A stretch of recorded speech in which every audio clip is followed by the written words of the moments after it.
We have now reached the end of 2023. Flippin' hell, bro, how? Legit, how has this happened? But in the year 2023, the Sonic franchise, surprisingly, carried on the momentum that 2022 started, leading us to get some new games and other media. So to wrap up 2023 for Sonic, in today's video, just like pretty much everybody else in the Sonic community, I'm going to be giving my thoughts on every major official and fan project of this year, and deduce whether 2023 has been a great year for Sonic, and by the title of this video, you already know the answer to that question. So, without any further ado, ladies and gentlemen, boys and girls, let's discuss the topic at hand. Actually, hang on, just before we carry on with the video. Something tells me that you're not subscribed. How do I know that, you ask? Well, look at this. Are you seeing that right now? Most of the people watching this video right now aren't subscribed. What's going on with that then, eh? Press that subscribe button right the hell now because, you know, just saying, Sega was telling me that if you don't subscribe right now, they ain't releasing that Unleashed port.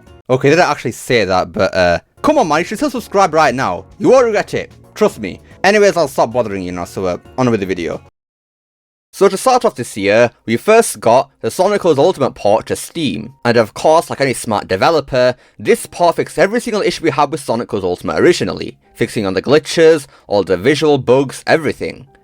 Just kidding, no the hell it did not, because why would Sega do that, because that would be smart. So yeah, well it is nice to have Sonic Colors Ultimate on something that isn't Epic Games Store on PC. They for some reason still haven't fixed any of our issues that we have with the game. Pretty much every single animation in the game is still broken, the game's bloom is still very bright in a lot of areas. And yeah, it seems that Sega really has just given up on Sonic Colors Ultimate, which is a bit of a shame really, because they could have done something to fix the game at least and make it better, but no, they didn't do anything, so yeah. That's cool, I guess. Anyways, moving on to the next big thing that we got this year, which was Update 1 for Sonic Frontiers. Yeah, the waiting period for this update was definitely a large slog for Sonic fans because we just kept on asking where the hell this update was, and yeah, it got a bit tiresome, especially with how kind of small the update really was. But yeah, we eventually got the update, and you know what? It was alright, it was just fine. In the update we got Photo Mode, Battle Rush, Cyberspace Challenge, Extreme Mode, Power Boosted Cyberspace, the Jukebox and Sound Memories, the game now snitching on you whenever you use the homing dash in cyberspace, and some other quality of life changes to the game. So yeah, this definitely made the game a lot more enjoyable and replayable for a lot of people, including myself.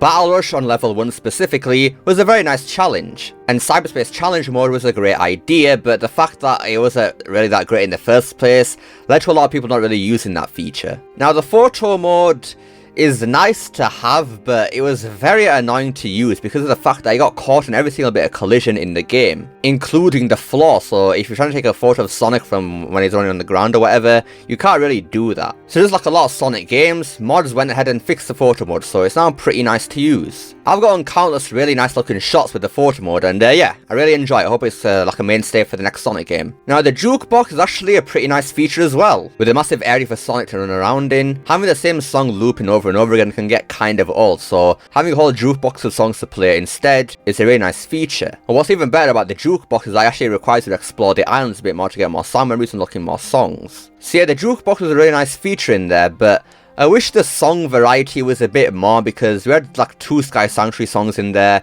one of the original, one from Generations, and yeah, that is just not okay with me really. But there were some nice songs in the selection though, like the Results music from Sonic 06, yeah, that is a great song choice right there. Right, and the final thing Update 1 brought us was Extreme Mode, and yeah, gonna keep it real with you, it's not that good. It's nice to have a mod that actually changes up the difficulty a bit for the game because the game's so easy, and I do like the fact that they changed some of the cyberspace ranking times too. That was a nice addition there, but in terms of being one-hit kills, that can be like a bit annoying. And it's even more stupid when you realise that you can just damage cancel things using the parry and dodging after getting hit, so it doesn't really mean that much, but yeah, again, as an idea, it was a nice thing to have. So yeah, overall update 1 for Sonic Frontiers, yeah, it was decent. More replayability for the game and actually fixed some things too, so yeah, overall a nice update. Right, the next project of 2023 that we got was The Murder of Sonic the Hedgehog, a complete and utter surprise to everybody here. It was supposed to be an April Fool's joke that was actually free on Steam as well, but gonna be real here, jokes are supposed to be bad on April Fool's, but I don't think anybody really lost with this game really.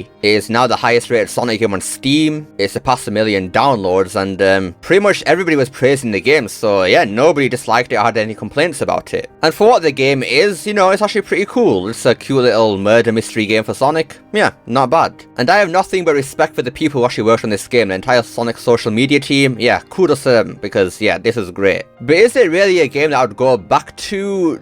Not really. While it is very charming, there's nothing really special about the game that's going to make me want to go ahead and replay it. It's just alright. I mean, I'm not really much of a murder mystery kind of guy, really, or visual novel kind of person. So this game was never really going to be that grand to me, but for those people who actually like this kind of style of games, I guess it's a win for them. See, well, I personally don't really care for the game at all now. I'm not going to sit here and criticize it, really, because flipping out, it's free. We didn't need this at all, and yeah, it's just not my kind of game anyway, so I was never really going to be that big of a fan of it. So yeah, this was a huge W for Sonic. Right then, the next thing, and probably one of the most controversial things of the year, was Sonic Origins Plus. The original Sonic Origins wasn't bad at all, but had a lot of bugs and features that should have been there in the first place. And then a year later, Sega gave the game a DLC, which was Sonic Origins Plus, adding new features and fixing a lot of bugs. Now, the bug fixes were nice for the game, but there were far too few of them to warrant waiting an entire year for it. And the game was still blurry at the time of releasing of Sonic Origins Plus. Now, thankfully, a couple months down the line, again, still way too overdue, but hey, they did it. Another patch for the game was released, fixing a lot of the issues for the game, and finally not making the game blurry. Thank God for that. Now, in terms of the new features for the game, which was Amy in all the games, Knuckles finally being playable in Sonic CD, and an assortment of new Game Gear games added to the collection, overall it felt very, very scummy in my opinion. The original release of Sonic Origins was $40. And me personally,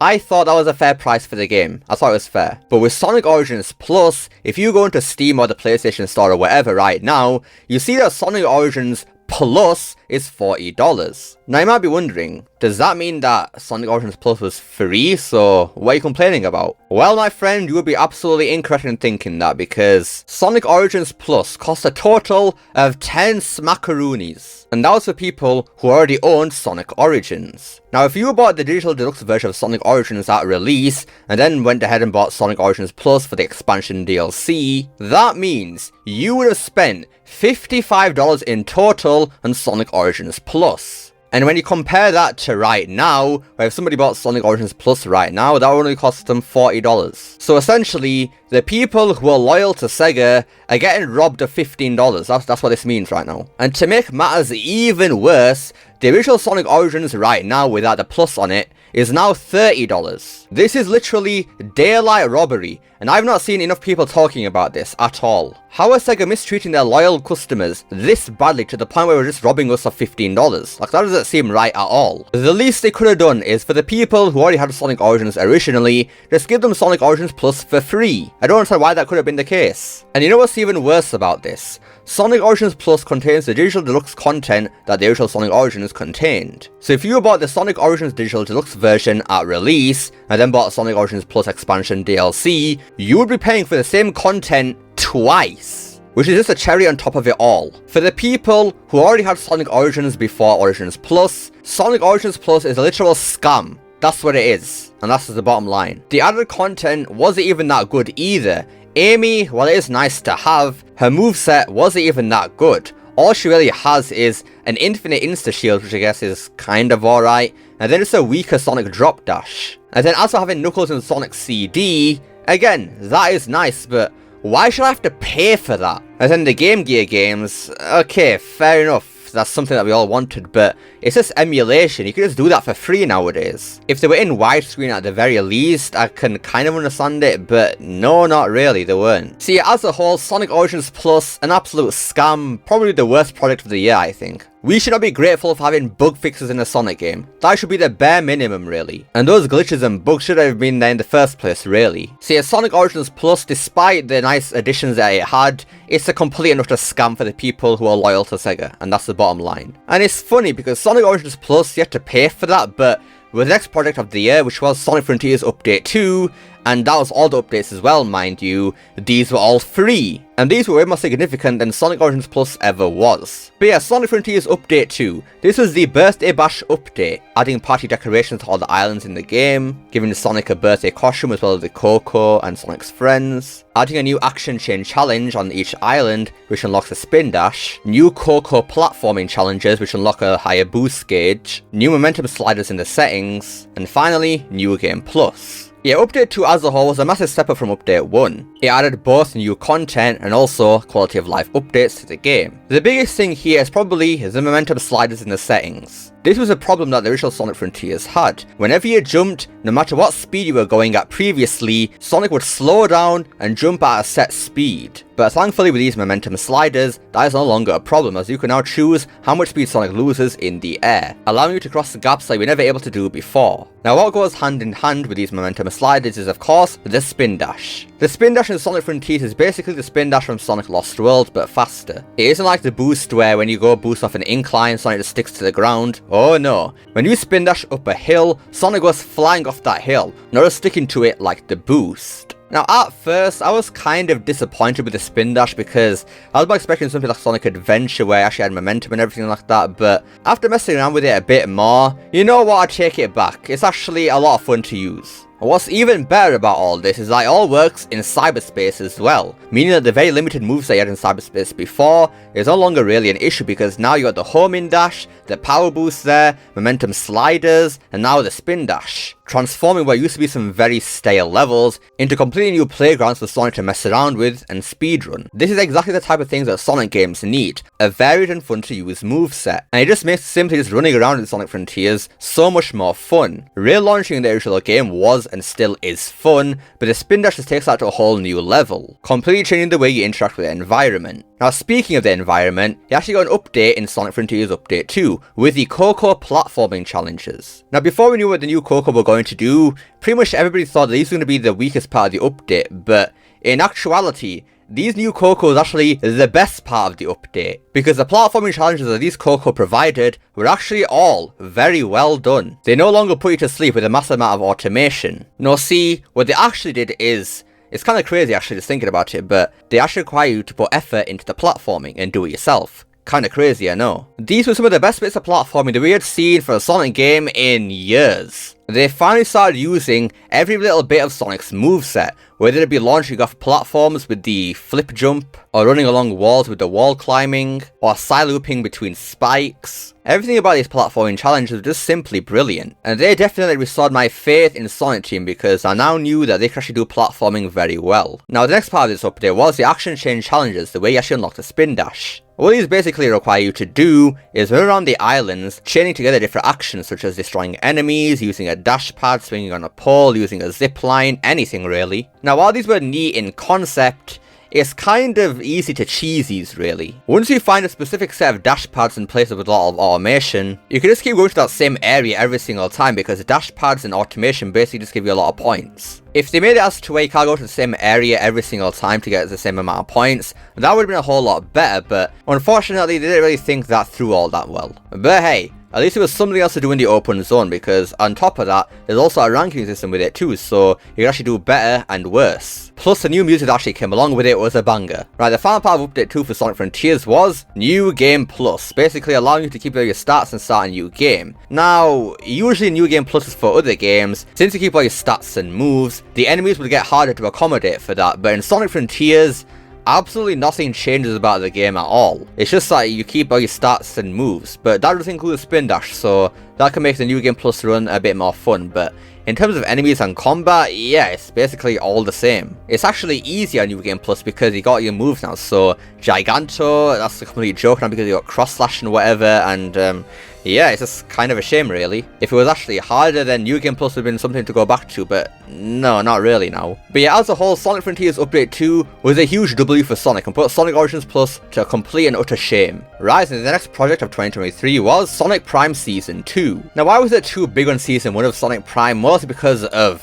kind of funny actually, but Sonic himself. Sonic's character in Sonic Prime is not really all that good, especially considering the fact that the show is supposed to be canon to the games, which just makes it a whole lot worse. Sonic is way too childish in Sonic Prime. He doesn't feel like a hedgehog that has taken on the final hazard, perfect chaos, perfect Dark Gaia. No, none of that. He just feels very inexperienced and basically a movie Sonic version of modern Sonic, which is not what should have been the case at all. And yeah, that means that Season 2 was also kind of plagued by that, but at least Season 2 had some stuff to make up for it at least. I mean, we got to see more of Shadow in Season 2, and yeah, Shadow Prime was actually pretty decent. And it also helped that in Sonic Prime Season 2, there was a lot more action compared to Season 1, because Season 1, there were a lot of episodes of Sonic just seeing different versions of his friends and trying to be friends with them, even though they're not his actual friends. As then every single dimension that Sonic went to was all just Green Hill, but with water, in a jungle, and with Eggman taken over. But yeah, as a whole, Season 2 was definitely an improvement over Season 1. There were just a lot more interesting things that happened in Season 2 compared to Season 1. Especially in the last couple of episodes where we see Eggman, he's just turned massive for some reason, and then he has a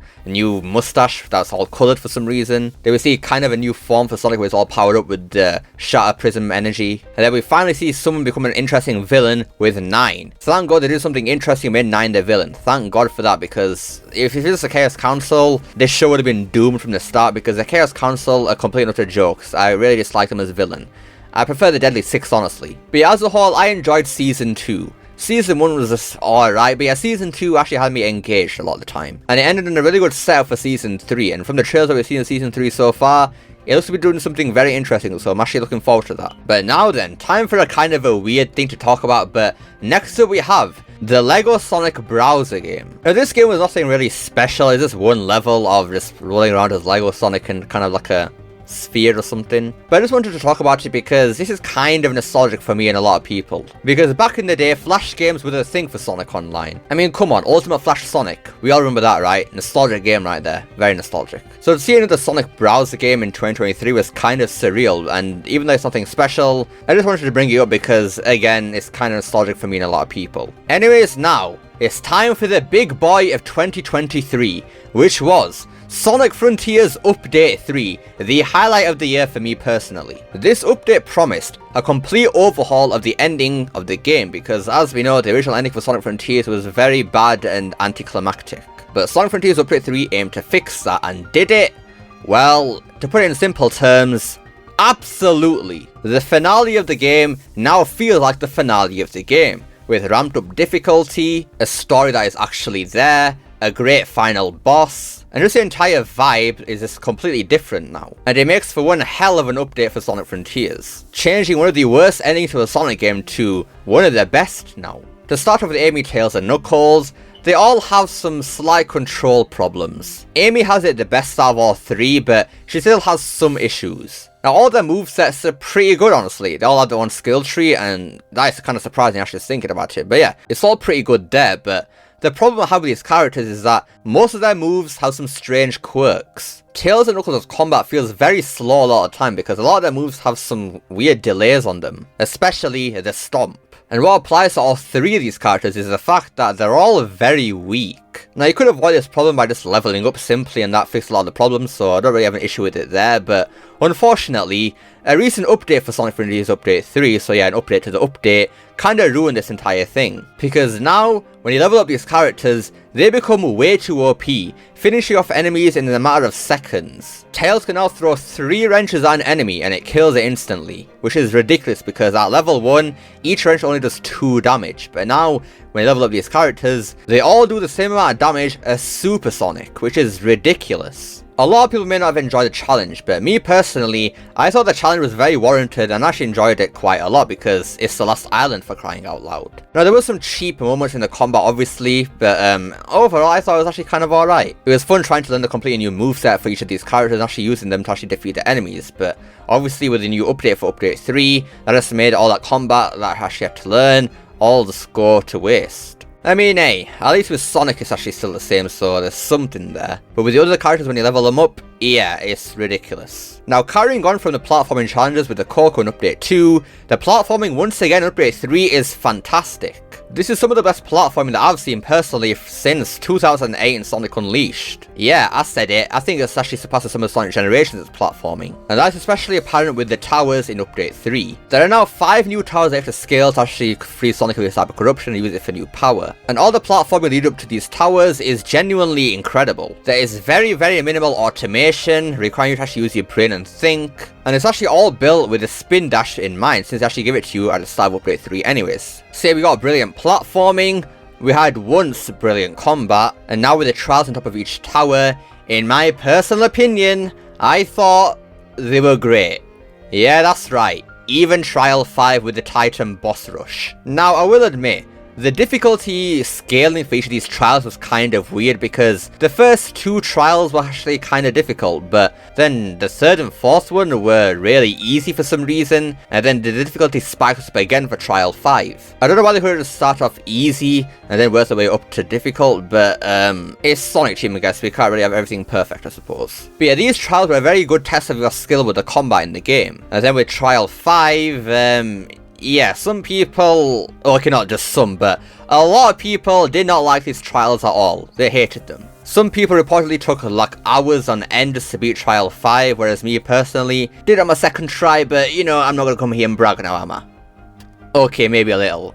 Get good, man, people. Let's get good, bro. The trial 5 was good. I liked it. Now, the reason I actually like these trials is because of the final boss, which is actually fantastic now. The complete revamp of the end is actually kind of similar to trial 5 in the fact that rings are kind of very limited. You have to try and survive in the end fight for a long time on the same set of rings. And then at one point, your ring count gets reset all the way down to 100 rings, meaning that you gotta use your knowledge from trial 5 in this final boss to try to conserve rings and do it as fast as possible. Now the worst part of Update 3's final boss is the way they try and teach you how to dodge around to hit the cable, because I'm not gonna lie, when I was doing it I was kind of live streaming it, so I was told by my chat that I had to actually dodge around Supreme's head to go and hit the cable actually connected to him, and if it wasn't for my chat I probably never would have guessed that. And that's because they don't make it all that obvious that you can actually hit the cable in the first place.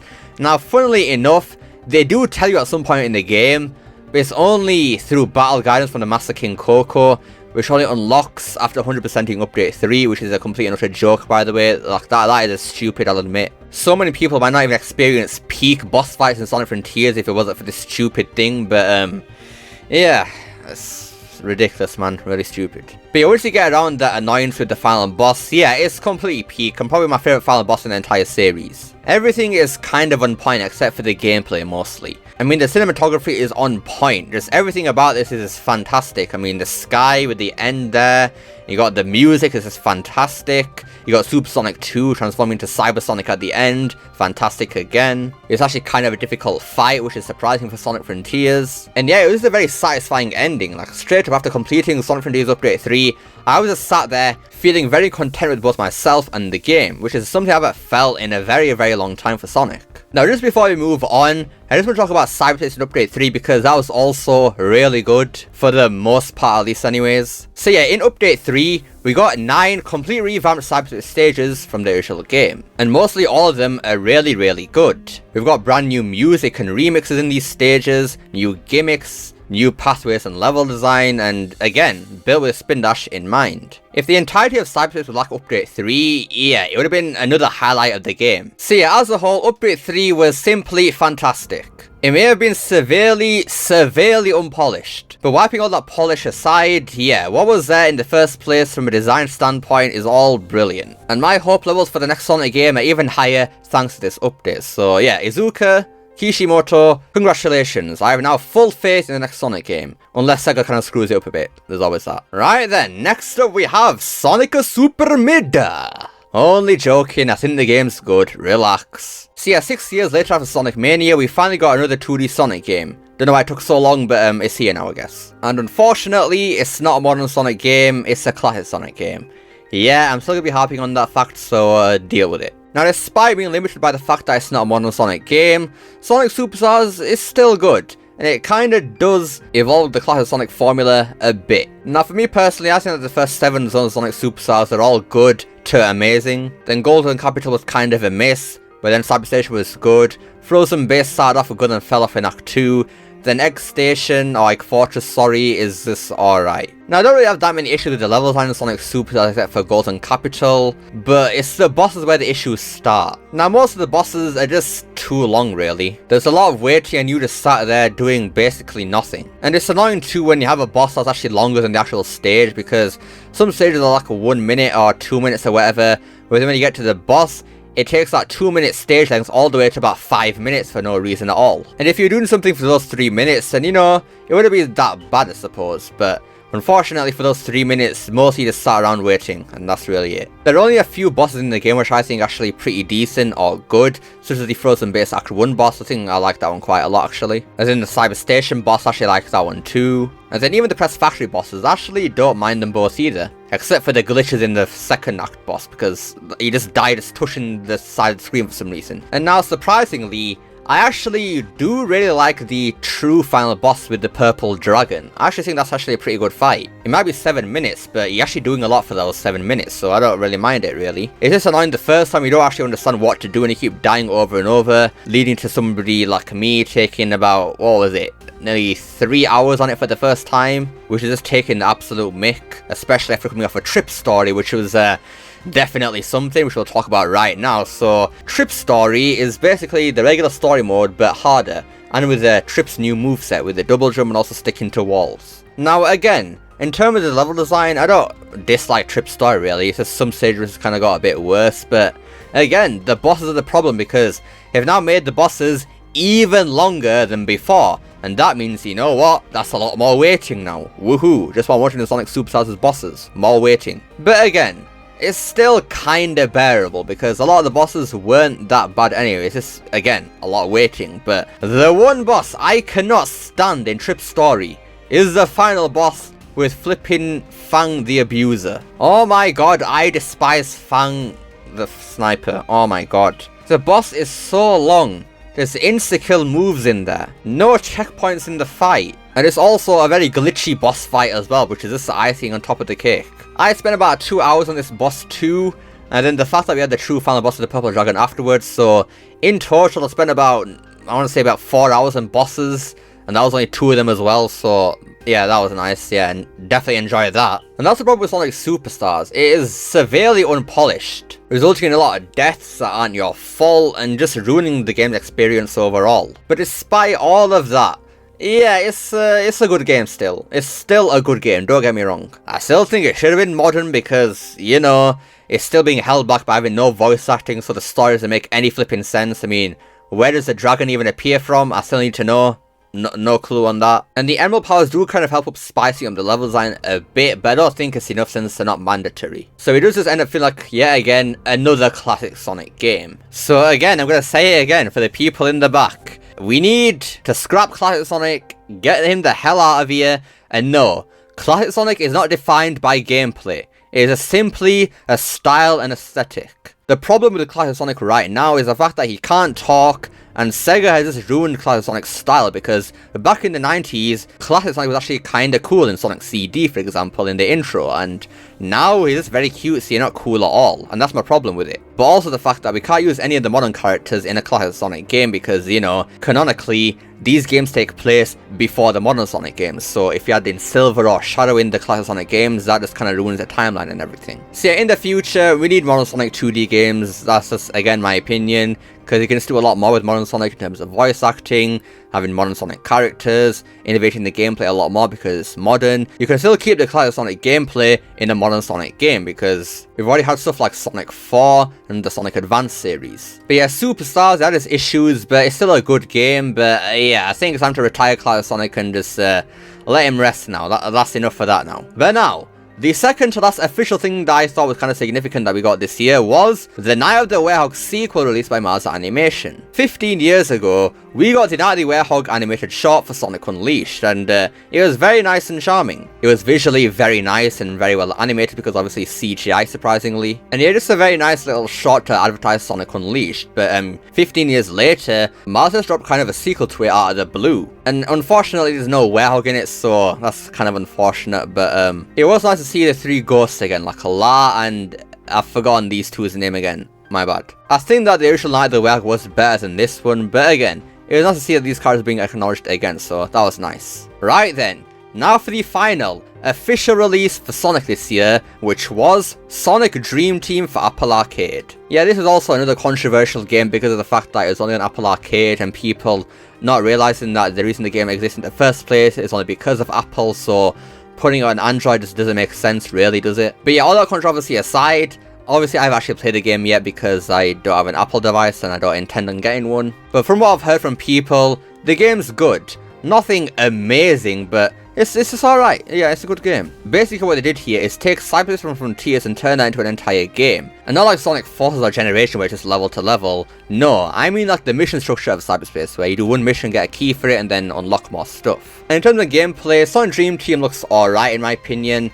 Nothing too special about it, but the story in the game, I mean, it's a mobile game, so I'm not going to critique that much really, but my problem is with the voice acting. The voice acting in Sonic Dream Team is not good. Rouge and Cream are the worst things here because Rouge has gone back to Team Sonic Racing voice direction, not the direction from Forces for some reason, which is actually pretty good. And then Cream is the same voice actor from Sonic Generations, but she sounds a whole lot worse. Maybe she just needs to de-rust a bit, but whatever the case may be, she still sounds horrible in Dream Team. But hey, we at least get to see and play as Cream in a Sonic game again, which has been a long time actually. I think it's since Generations, I think, pretty sure. But I can't really say too much on Sonic Dream Team since I've actually played it yet, but from what I've seen and heard, it's just alright, so yeah, I guess that's kind of a W. Now, something that I forgot to mention that has been happening all year round was the Sonic Symphony World Tour. Now, personally, I haven't been to any of these, but from what I've seen from videos and what people have actually said about it, yeah, it was pretty lit. Just seeing many people come together, namely Sonic fans, must have been very nice to see. And even seeing songs like Breakthrough All Undefeatable live must have also been amazing. So yeah, the Sonic Symphony World Tour, definitely a huge W. But now then, I want to talk about 3 significant fan projects that are actually released in 2023 because these are actually pretty big. So the first one I want to talk about is, of course, the Sonic P06 Silver update, released by the legendary Chaos X. And yeah, it's just as amazing as the original release of P06 and the Shadow update too, so yeah, basically you make the Silver gameplay in 06 a lot more fleshed out and polished, and that's pretty much what it is. It is very nice to see Silver getting justice done to him because, man, we need Silver playable in another game, man. Like, we desperately need to have him playable again. What we had in 06 originally was actually a pretty good starting point, and if they just expanded upon that, that would have been great, but they didn't, unfortunately. But P06 does Silver the justice he needed because, yeah, he controls and plays very well in that. See, as usual, Chaos X did a fantastic job with P06 in the Silver update, so yeah, that was great. Right now, for the second significant thing that got released in 2023 in terms of fan projects was the Sonic Freeriders controller support. That's right. We can now play Sonic Freeriders on emulator with a controller, not with a Kinect. For the longest time, many people wondered how Sonic Freeriders would have gone if you could just play the game with an actual controller rather than with the Kinect. And now we finally have the answer to that question, and the result was it's alright, I suppose. Because Sonic Freeriders was still originally built for the Kinect, the track design isn't all that interesting even with the controller, so that's kind of a shame. But nevertheless, I still cannot deny that this took a lot of effort and stuff to do, so I've got a huge respect for this. I mean, it actually allowed me to play Sonic Freeriders and beat it for the first time, so that's all count towards something, I guess. But now the third and final significant thing, in my opinion, the highlight of Sonic fan projects of the year, was Sonic Forces Overclocked. This mod for Sonic Forces has been in the works for many years, and just seeing it grow and change over the years is actually kinda nice, and now that it's finally released, yeah, it was definitely worth the wait. Sonic Forces Overclocked is basically a sequel story to Sonic Forces, completely overhauling some existing levels and even some brand new ones too. And yeah, the result is truly something to behold. Sonic Forces is actually good now when you play with Sonic Forces Overclocked because the levels actually have level design and length to them. Meteor Rush, the 7th stage of Sonic Forces Overclocked, is genuinely one of the best boost stages I have ever played in a Sonic game. It is essentially what Eggate should have been, and yeah, it is truly just glorious. And the same goes for every other stage in the mod. I mean, Stolen Valley, starting out in flipping Starlight Zone, transitioning into Green Hill, and then a destroyed Green Hill, all in a matter of one stage is amazing. And then we even get some new story and cutscenes here, and obviously it's going to be a fan project, so not everything's going to be perfect, but what they managed to accomplish here was, again, amazing. Getting to see both Neo Metal Sonic and Infinite come back is just a treat to see, and just seeing Sonic Forces with the potential realized is just overall brilliant. I mean, it's got me to spend another 13 plus hours in Sonic Forces, so again, that counts towards something, right? And with that is the end of this video, so now for the conclusion. Has 2023 been a great year for Sonic? Well, bloody hell, of course it has, man. Of course it has. Sonic Frontiers got transformed in a completely different game now. We got 2 new games with Murder Sonic the Hedgehog and Sonic Superstars. We even got a new mobile game with Sonic Dream Team. Then Sonic Prime got even better with Season 2. And yeah, just overall, while there were some low points such as Sonic Origins Plus, it still turned out to be a truly great year for Sonic and definitely carrying the momentum that 2022 started. But what are your guys' thoughts on 2023 as a whole for the Sonic the Hedgehog series? Let me know down below. I'd love to see what you guys have to say. Hope you enjoyed this video. Don't forget to like, share, subscribe, especially that last one. Don't forget to become unleashed by pressing that join button down below. Remember, it's not necessary. And I will see you all next time. Peace.